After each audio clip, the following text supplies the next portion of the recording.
और ये गरीबी के बीच में कैसे जाना पड़ा, क्यों जाना पड़ा।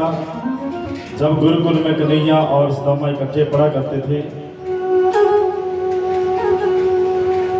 गुरु माता का और गुरु जी का बहुत स्नेह था कन्हैया के साथ।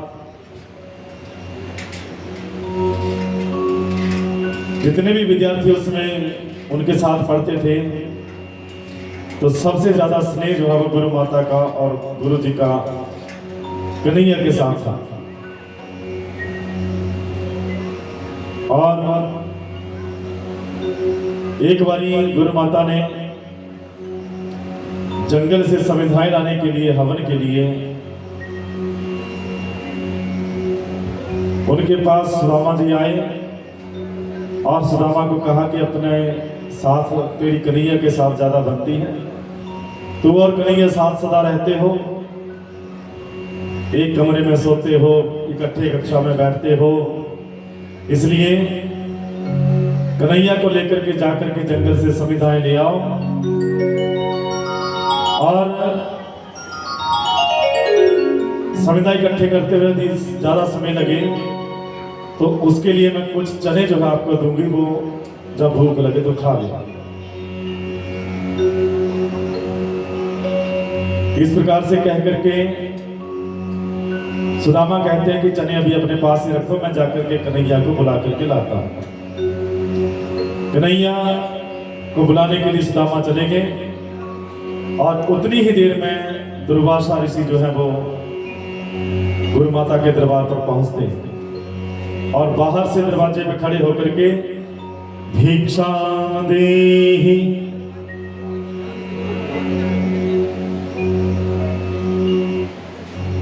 भिक्षा मांगने के लिए दुर्वासा ऋषि जो है वो उनके दरवाजे पर आ जाते हैं। अब उन चनों के अलावा गुरु माता के घर पर कोई अन्न का दाना नहीं था। मन में विचार आया, ये चने तो मैंने कन्हैया के लिए रखे हैं, यदि मैंने ये दे दिए तो जंगल में जाकर के जब समुदाय लेने के लिए जाएंगे तो उस समय भूख से वो पीड़ित भी जाएंगे, बच्चे हैं छोटे, इनको तो भिक्षा कहीं और से मिल जाएगी। यही सोच करके गुरु माता ने अंदर से आवाज लगाई कि हमारे घर में इस समय अन्न का दाना जो है खाने के लिए नहीं है, आप कहीं दूसरे घर से जाकर के भिक्षा जो है ले लो। जब दुर्वासा ने ऐसी बात सुनी तो दुर्वासा परम तपस्वी थे, परम मनस्वी थे, उन्होंने अंतर ध्यान लगा करके देख लिया कि चने जो है इनके घर में पड़े हैं, इन्होंने चने मुझे नहीं दिए और ये कह दिए कि अन्न का कोई भी दाना घर में नहीं है। अब दुर्वासा ऋषि का स्वभाव क्रोधित होने का, क्रोधित अवस्था में रहने वाले थे, जल्दी उनको क्रोध आ जाता था और ये जब बात देखी तो उन्हें क्रोध आ गया और उसी से उन्होंने श्राप दे दिया कि जो भी इन चनों को खाएगा वो अत्यंत दरिद्री में जाकर के पड़ेगा, गरीब होगा। ये चने मुझे नहीं दिए, चने होते हुए भी मुझे मना किया, इसलिए जो कोई भी इन चनों को खाएगा वो अत्यंत गरीबी के बीच में जाकर के कदम रखेगा, उसे बहुत भारी गरीबी में जाकर के रहना पड़ेगा। गरीबी से भरा हुआ उसका जीवन होगा, दरिद्रता से भरा हुआ उसका जीवन होगा। और जब ये दुर्वासा जी श्राप दे रहे थे, उसी समय सुदामा ने ये बातें दुर्वासा की सुन ली। सुदामा सोचने लगे, अब ये चने यदि कन्हैया को मैंने खिला दिए तो कन्हैया जो वो श्राप के अनुसार जो है गरीब बनेगा, दरिद्री होगा और उसके पास धन का अभाव होगा। वो राजा के कुल में जन्मा है, राजा है, इसलिए उसको जो है धन का अभाव जो नहीं होना चाहिए, इसलिए इन चनों को मैं खा लूं। अगर कोई भी ना खाए, दूर कहीं फेंक दूंगा तो उस जगह का जो है श्राप का उस जगह पर भी श्राप का प्रभाव पड़ सकता है, जमीन बंजर हो सकती है, कुछ भी हो सकता है। कोई अन्य जीव खा ले तो उसको ये दुर्भाग्य जो है सहन करना पड़ेगा। इसलिए गुरु माता से चने लिए और वो चने अपने आप खा लिए। कन्हैया को वो चने खाने के लिए नहीं दिए। और जब कन्हैया को पता लगा कि सुदामा ने मेरे हिस्से के भी चने खा लिए और कन्हैया को संपूर्ण बात का पता था कि ये क्यों जो है सुदामा ने खाए थे। कई बार मैंने सुना है कथावाचकों के मुख से ही कि एक पेड़ पर सुदामा बैठा, नीचे कन्हैया खड़े, सुदामा ने ऊपर चने खाए, कन्हैया को उन चनों के दांतों के कड़कड़ की आवाज आई। कन्हैया ने पूछा आपके दांत क्यों बज रहे हैं? तो सुदामा कहते हैं कि सर्दी से बज रहे हैं। तो कन्हैया कहते जा ऐसे ही बजते रहेंगे। पता नहीं कहां से ऐसी बातें लेकर के आते हैं। हमने तो आज तक पढ़ी नहीं ऐसी बात कैसे लिखी हुई है। पता नहीं कितने कथावाचकों के मुख से ये बात सुनी जाती।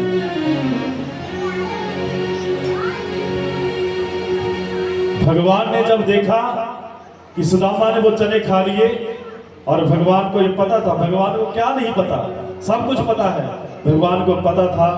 लेकिन श्राप से श्रापित हो, दरिद्रता तो प्राप्त होगी, लेकिन उस दरिद्रता के बीच में भी आप परमात्मा का नाम जो है कभी नहीं भूलोगे, कभी नहीं भूलोगे। आप उच्च कुल के ब्राह्मण हो और अपने ब्राह्मणत्व का पालन करते हुए आप अपने इस जीवन को जियोगे। गरीबी आपको कभी डामाडोल नहीं करेगी, आप कभी अपने कर्तव्य से पीछे नहीं हटेंगे। ये सब बातें कह करके तब जाकर के सुदामा जो है वो गरीबी की उस चरम सीमा तक पहुंचा।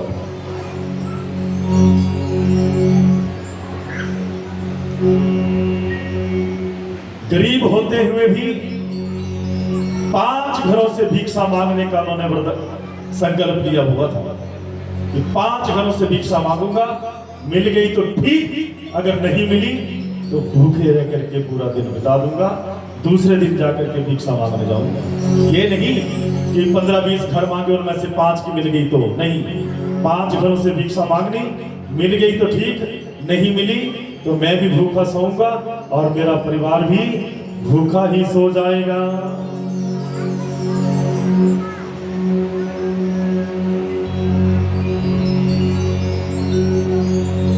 परम गरीबी की दहलीज तक उनका कदम पहुंच चुका।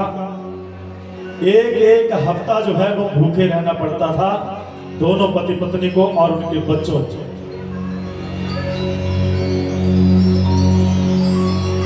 यदि कभी बच्चे मांगने अपने माता पिता से मांग भी लेते भोजन कि हमें भूख लगी है, तभी छोटे छोटे आलू के जैसे पत्थर लेकर के एक पतीले में डाल करके रख देते थे और कहते थे कि अभी उबल रहे हैं, जब उबल जाएंगे तब मैं आपको खाने को दूंगा।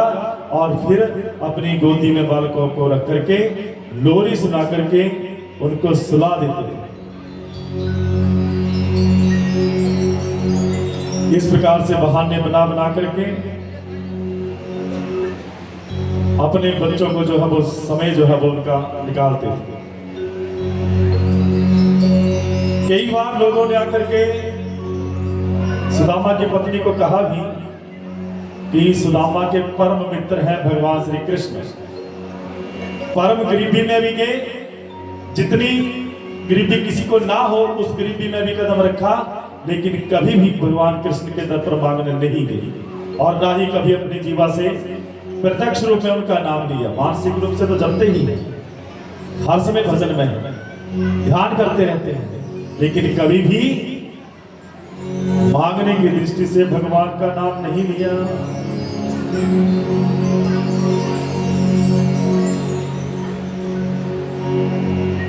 पत्नी को जब ये पता लगा कि भगवान श्री कृष्ण मेरे पति के मित्र हैं, तो सुदामा के पास बैठ करके पत्नी कहती है, जब आपके इतने बड़े राजा कृष्ण जो है आपके मित्र हैं, तो आप उनके पास क्यों नहीं चले जाते?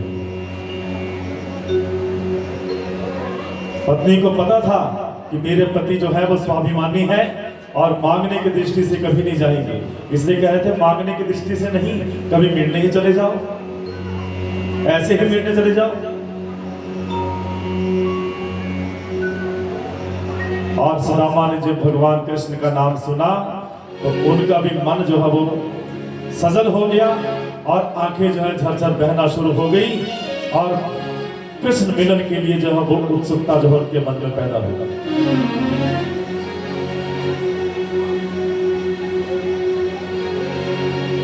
जिससे जो कोई प्रेम करता है, जिस भूमि से प्रेम करता है, यदि कोई वृंदावन से प्रेम करता है, कोई उनके सामने वृंदावन कह भी देता है, तो उसका मन जो है वो चलने के लिए तैयार हो जाता है, वो अपने वश में नहीं रहता।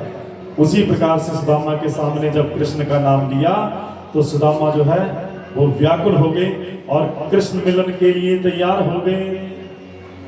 लेकिन फिर भी अपनी पत्नी को कहते हैं कि अरे मैं जाऊंगा, गरीबी में हूं और वो बहुत बड़ा राजा है, तो सब जो है यही कहेंगे कि एक गरीब जो है बड़े राजा के पास जा रहा है तो कुछ ना कुछ मांगने की दृष्टि से ही जा रहा है, इसलिए मैं जो है उसके पास नहीं जा सकता।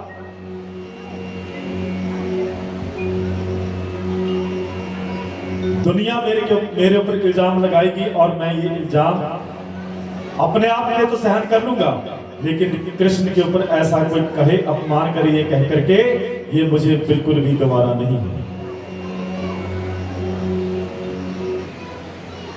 पत्नी ने बहुत समझाया और उसके बाद सुदामा कहते हैं कि तो बार बार कहती है मैं ठीक है मिलने के लिए चला जाऊंगा, लेकिन मैं मांगूंगा कुछ भी नहीं। पत्नी कहती है ठीक है कोई बात नहीं, आप मांगना मत कुछ भी, आप उनके पास चले जाओ, उनके दर्शन करके आ जाओ, मिलन करके आ जाओ।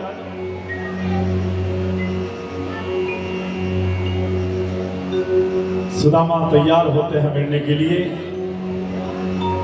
पत्नी जो है क्या योजना बनाती है, अब सुदामा कहते हैं कि मैं उनके पास मिलने के लिए जा रहा हूं तो मुझे कुछ न कुछ लेके जाना चाहिए, इसलिए अगर कोई घर में वस्तु है तो दे दे। पत्नी कहती है अभी 2 मिनट रुको, अभी मैं जाकर के लेकर के आती हूँ। धर्मपत्नी दौड़ कर गई, पड़ोसियों से जाकर के मांगा तो कई दिनों के सूखे चावल जो है मिले, घर में लेकर के आई, उनको थोड़ा सा भुना और सोचने लगी अब किस में डाल के दूं, किसी बर्तन में दूं, किसी लिफाफे में दूं। तभी विचार आया कि मेरे पति जो है जाकर के नहीं मांगेंगे, इसलिए कोई ऐसी व्यवस्था करो कि हमारी स्थिति को ठाकुर जी अपने आप ही समझ जाएं। और अपनी ही फटी चुन्नी का पल्लू फाड़ा और उसी पल्लू के बीच में 4 मुट्ठी चावल जो है बांध करके दे दिए कि जब कन्हैया इन चावलों को खोलेंगे और मेरी चुन्नी का पल्ला देखेंगे तो समझ जाएंगे कि हम किस अवस्था में हैं। सुदामा जी उन चावलों को लेकर के चल पड़े। चलते चलते बहुत दूरी तक पहुंचे, थकावट भी हुई, एक पेड़ के नीचे थोड़ी देर के लिए आराम करने के लिए बैठे। निद्रा पड़ गई और जब उठे तो अपने आप को द्वारका के गेट पर पाया, द्वारका के द्वार पर पाया। भगवान कृष्ण हर किसी की पुकार को सुनते हैं। थोड़ा सा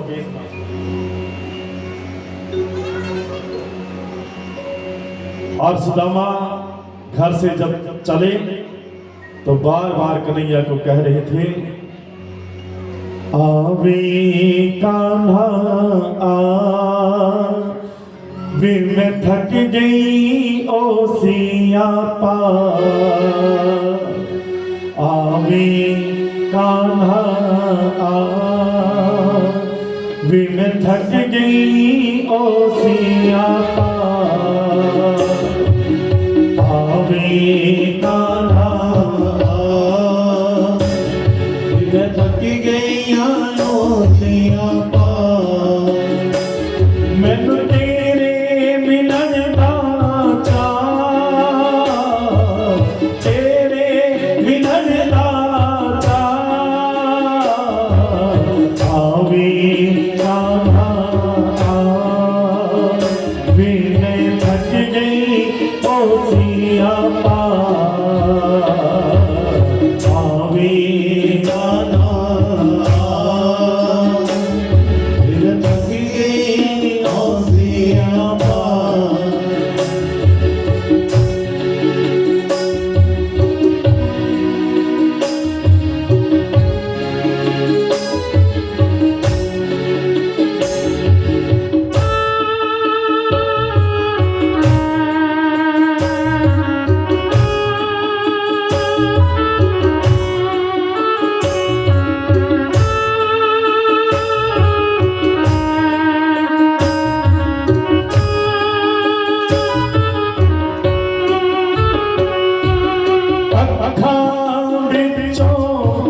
राता लंघिया हो जावे नित्य सवेरा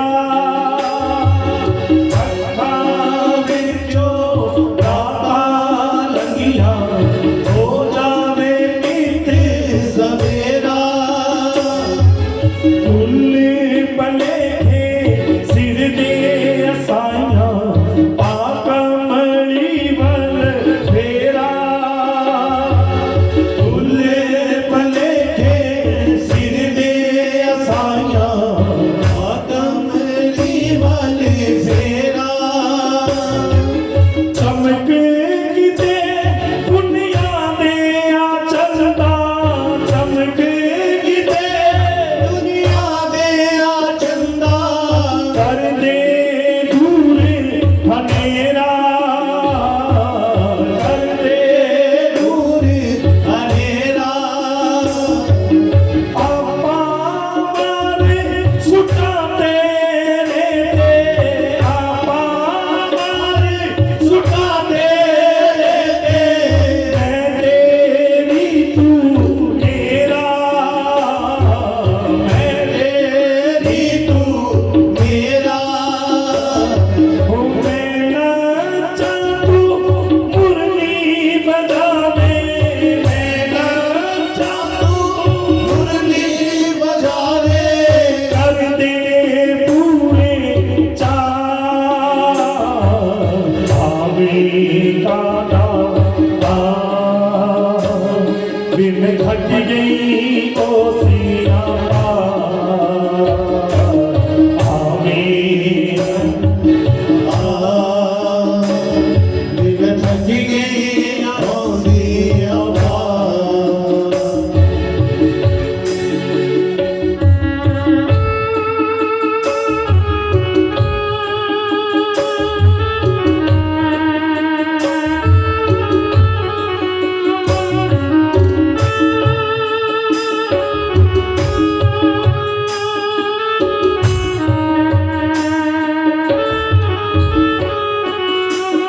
बिचे उड़ीका मुक्ति जाती काले उतारे आए बिचे उड़ीका मुक्ति जाती काले उतारे आए दीवे प्यार बुझनो दोवे बैठी तेरे मुकावे दीवे प्यार बुझनो दोवे बैठी तेरे मुकावे होके परदी आशा कर दी होके परदी आशा कर दी हुण आवे हुण आवे हुण आवे हुण आवे ओ हुण वे छलके तू पर पियाना हुण वे छलके तू पर पियाना ठंडी बगदी माए ठंडी बगदी माए होली झालना बोले पपिहारी झालना बोले पपिहारी तापी तापी आवे कहाँ बिन थक गई ओ सिया आवे बिन थक गई ओ सिया मैं तेरे मिलन का तेरे मिलन का आवे कहाँ बिन थक गई ओ सिया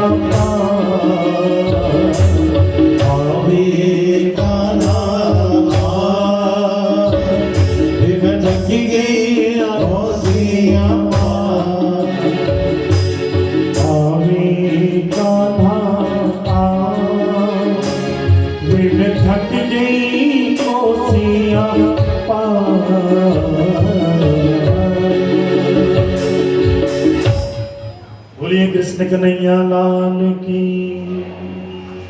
इस तरह पुकार करते हुए सुदामा जी गए। जागृत अवस्था में आए तो द्वार के सामने अपने आप को पाया, मैं कहाँ पहुंच गया। ये इतने सुंदर सुंदर महल और इतने सुंदर सुंदर दृश्य, मैं तो सोया था एक पेड़ के नीचे और कहाँ आकर के पहुंच गया। सामने दो द्वारपाल खड़े हैं दरवाजे के ऊपर, उनको पूछता है तो कहते हैं ये कृष्ण कन्हैया की नगरी द्वारका है। मैं द्वारका पहुंच भी गया, सोया सोया पहुंच गया। अब मैं सो करके सोता हुआ चलने भी लग पड़ा। उसे क्या पता कि जिससे मिलने जा रहा है वो पहले ही मिल करके उससे चला गया है, वही छोड़ करके वहां पर दरवाजे के ऊपर चला गया। द्वारपालों को देखा, द्वारपालों से कहते हैं कि मैं कन्हैया का सखा हूं, बचपन का मित्र हूं, इसलिए आज मैं कन्हैया से मिलने के लिए आया हूं।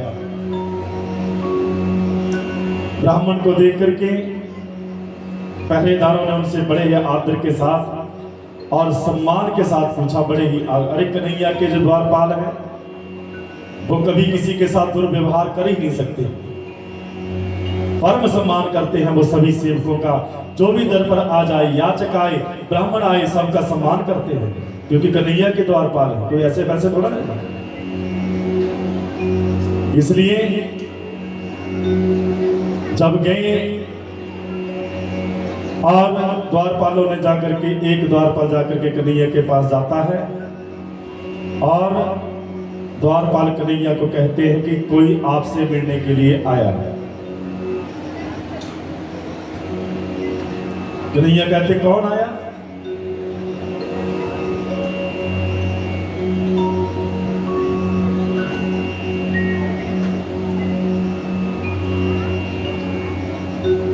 गुरुद्वारा मंजी साहब से हमारे परम सम्माननीय सेवादार आए, उनका भी बहुत बहुत तालियां बजाया करो लोग को, इतने महानुभाव हमारे बीच में आए, बड़ा ही सम्मान। और ये हमारा आयोजन सफल हो जाता है जब ऐसे सिद्ध पुरुष और सेवादार जो सेवा में लगे हैं वो हमारे बीच में आते हैं।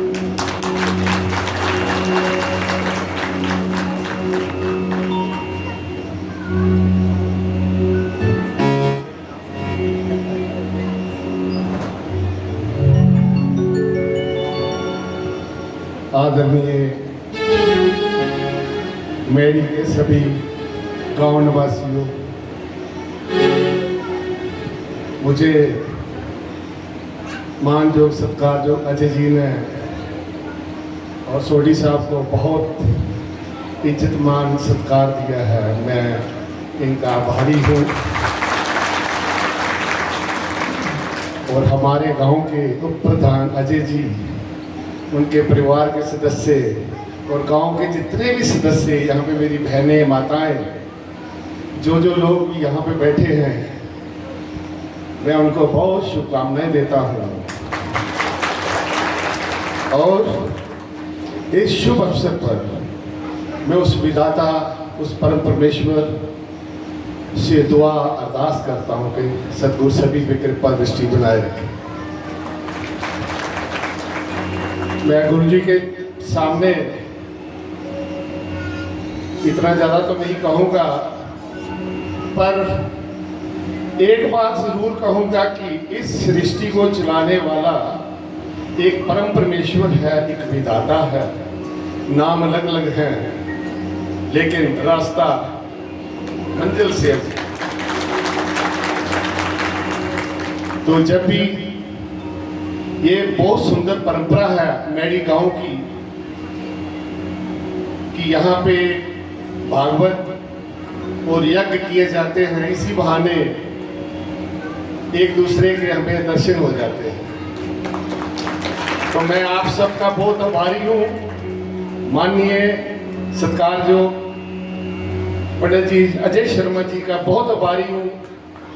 गांव के बच्चे बच्चे का, पूरे गांव निवासियों का मैं बहुत आभारी हूँ। मैं सबका धन्यवाद करता हूँ और फिर ईश्वर से यही परमात्मा करता हूँ, हे सतगुरु परम परमेश्वर सभी पे अपनी असीम कृपा बनाए रखना। इतने ही शब्द प्रवान कीजिए। Thank you very much.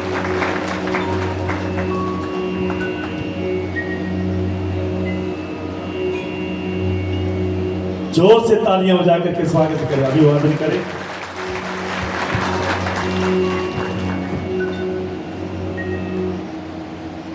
जिस प्रकार से कहा गया कि रास्ते अलग अलग है और मंजिल हमारी सबकी एक है, और इस बात में कोई भी संशय नहीं है। बहुत ही जरूरी बात हम सबको समझने वाली है। रास्ते अलग अलग है, मंजिल हमारी एक है, सबकी एक है। इसलिए हमें दो नहीं एक बन करके चलना पड़ेगा, एक बन करके।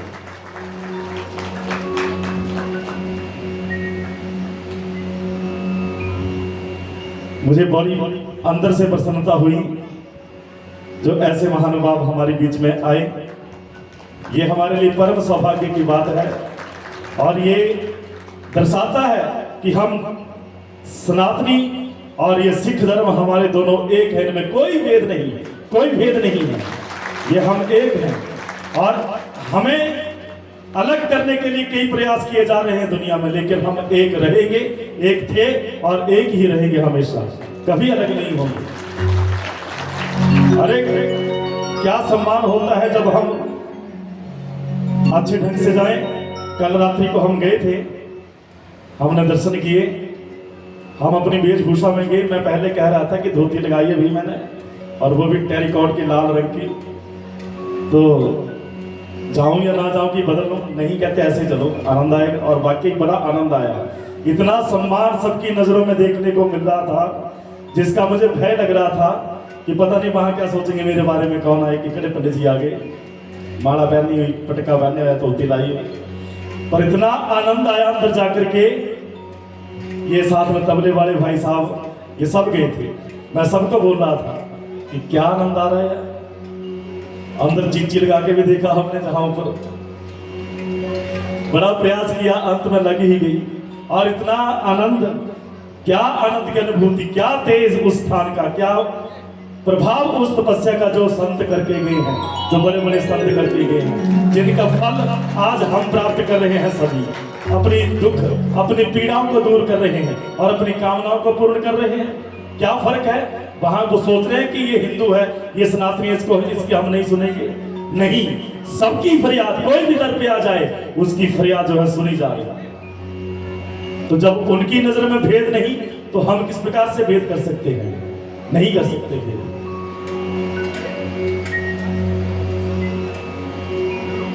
आइए प्रसंग पर, समय भी बीतता जा रहा है, लेकिन आज समय की चिंता मत करें। जितने समय में कल कथा शुरू होती थी उतने समय तक तो कथा चलेगी, आज 3 बजे तक।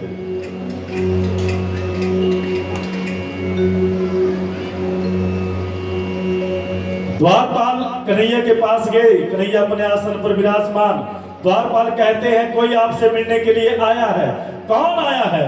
तो द्वारपाल कहता है शीश पगाना झगा तन पे, प्रभु जाने को आही बसेंगे ही रामा। धोती फटी सी लटी दुपट्टी और पंच उपाना को नहीं हो बामा।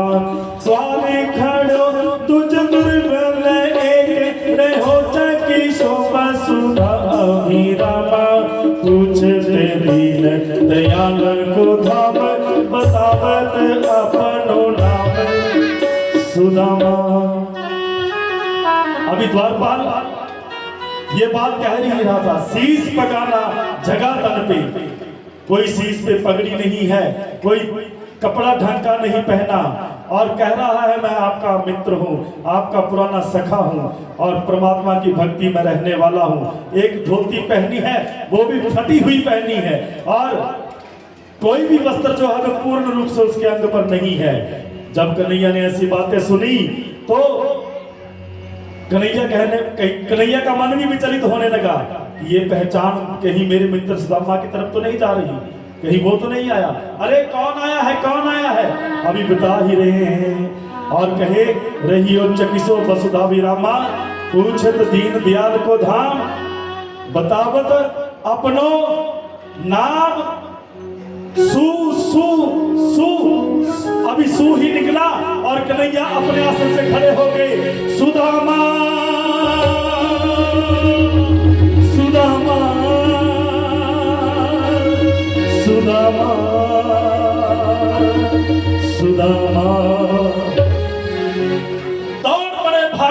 कन्हैया अब द्वार की तरफ, दरवाजे की तरफ, कहां पर उनका पीताम्बर गिर गया, कहां पर क्या गिर गया, कोई होश नहीं। और द्वार पर जाकर के सुदामा के सामने जब देखते हैं, सुदामा सामने आता है, सुदामा उधर से भाग करके कन्हैया को आता है और कन्हैया इधर से भागता हुआ जाता है और दोनों का वो मधुर मिलन जो है वो आपस में होता है।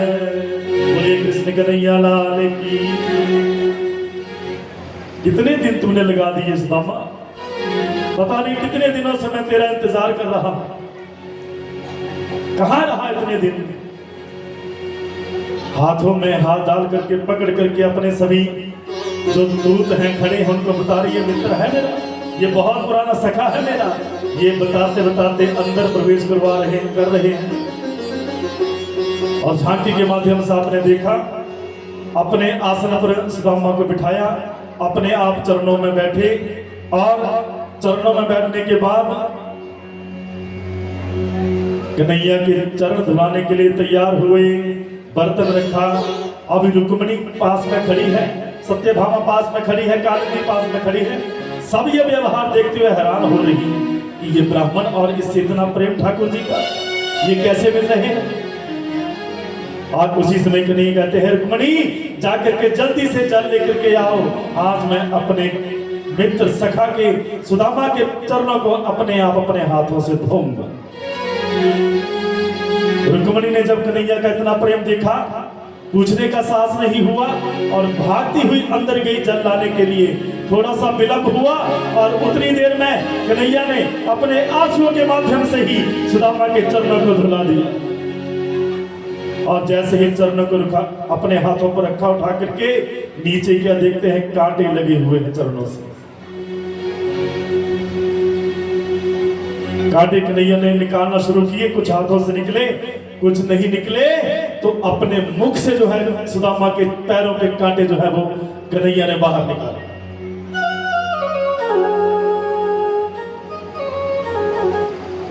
ऐसी बेहाल बेवाइन सोपग भटक जाने लगे, पुनी जायो हाय महादुख पायो सखा तुम आए इतना किते दिन खोए।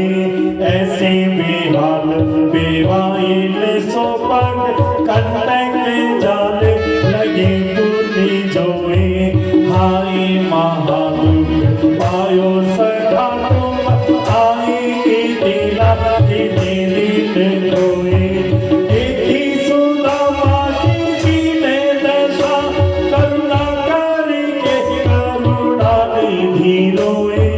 पानी परात हाथ छुयो नहीं, नैन के जल सोपग धोए।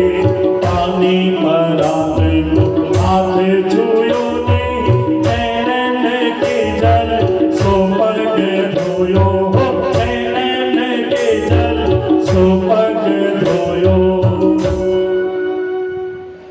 नैनों के जल से सुदामा के चरणों को धोया, उत्तम वस्त्र पहनाए और अपने ही पलंग पर अंदर ले जाकर के उसको सुदामा को सुलाया। पास में अपने आप बैठे और सुदामा के चरणों को दबाने लग पड़े।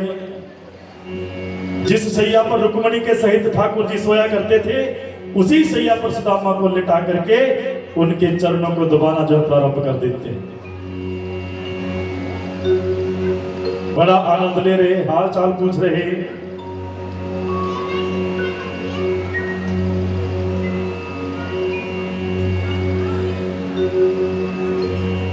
और वार्तालाप होना प्रारंभ हो गई। कन्हैया पूछते हैं कि सुदामा तूने बहुत दिन लगा दिया आने को, इतनी उम्र होगी, तू इतना बड़ा हो गया और इतना समय तूने क्यों लगा दिया। और ये बता कि तेरा विवाह हुआ कि नहीं। सुदामा कहता हाँ हो गया, चाहता तो नहीं था लेकिन हो गया। 2 बच्चे भी हैं ठाकुर जी की कृपा से। और सुदामा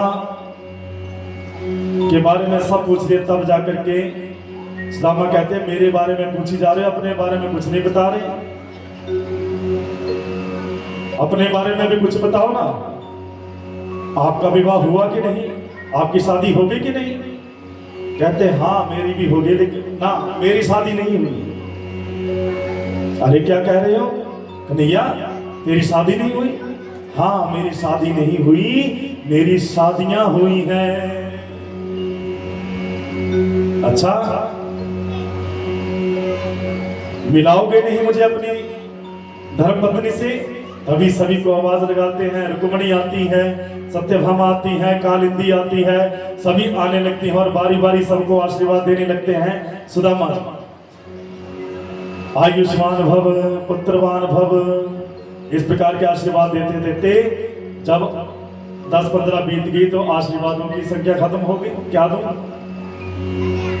और जब 40-50 हो गई तो अब जवान भी थकने लग पड़ी।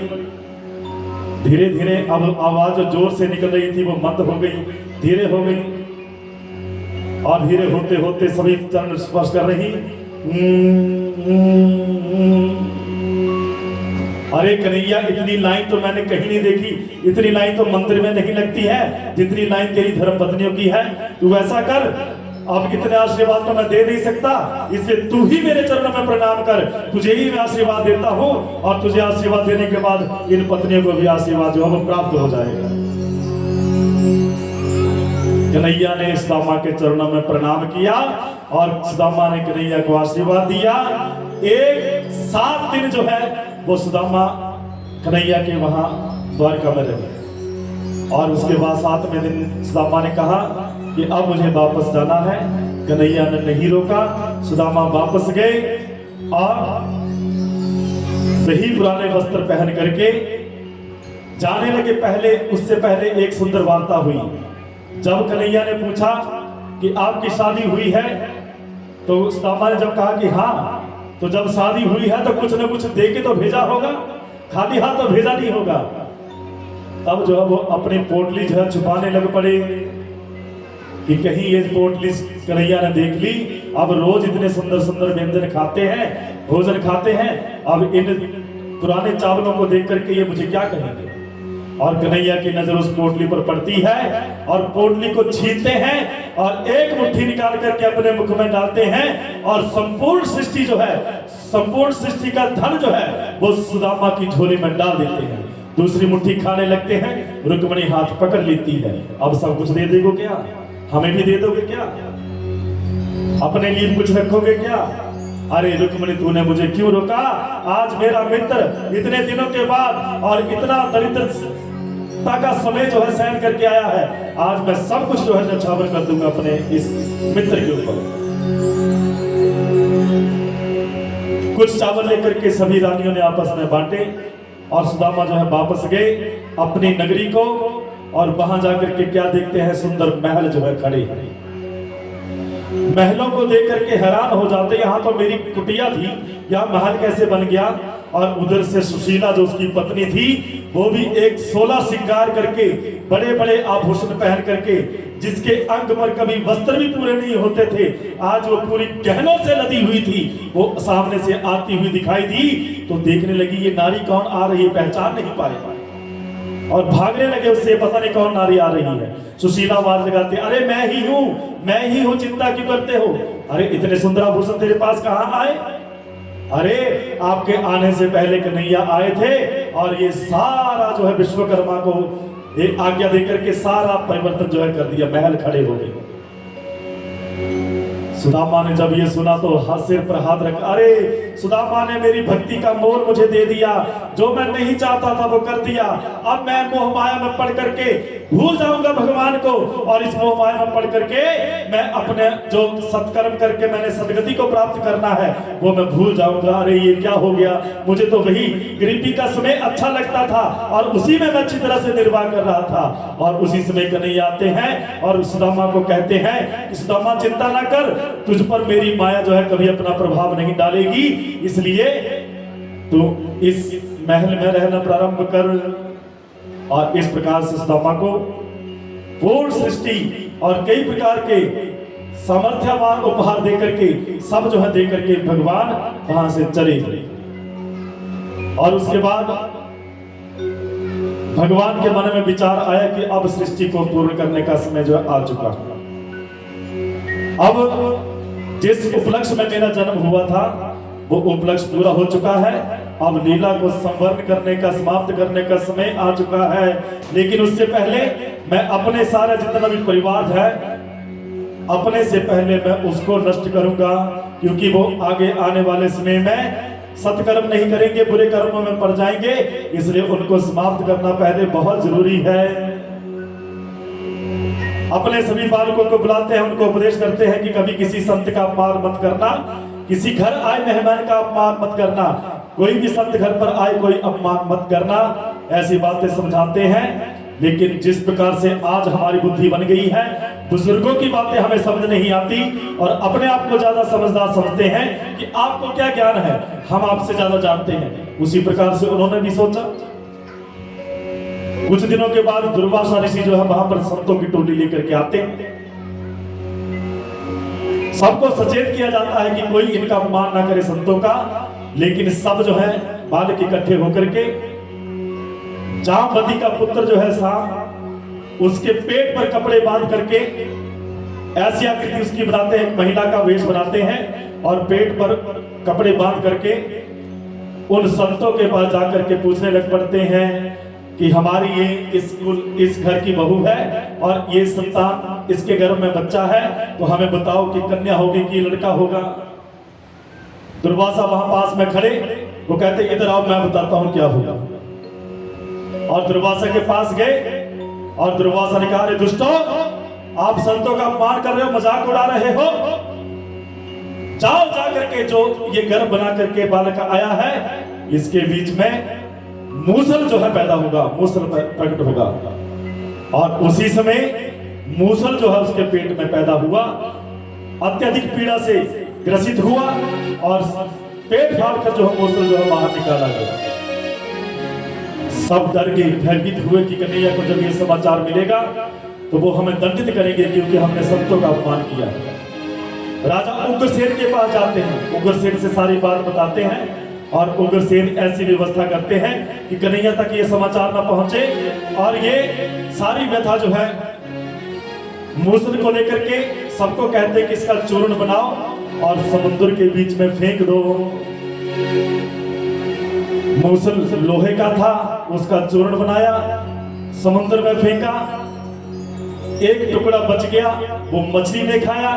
एक जरा नाम के बहरिये ने उस टुकड़े को प्राप्त किया, मछली को प्राप्त किया, मछली का पेट फाड़ा तो वो मूसल बाहर निकला। उसने अपने बाण के ऊपर उसको धारा और कुछ मूसल का चूर्ण जो है वो समुद्र के किनारे गिर गया था। उससे एक घास पैदा हुआ, सरकंडे का घास जिसे कहते हैं, वो तीखा होता है। समय आने पर सभी यदुवंशी आपस में झगड़ा करने लगे, गलत चीजों का सेवन करने लगे और उसी सरकंडे घास को लेकर के एक दूसरे पर प्रहार करने लगे और सब यदुवंशी जो हो मृत्यु को प्राप्त हो गए। बच गए कन्हैया और उस जरा ने, जिसने अपने तीर के ऊपर वो मूसल का टुकड़ा लगाया था, शिकार खेलने के लिए जंगल में गया।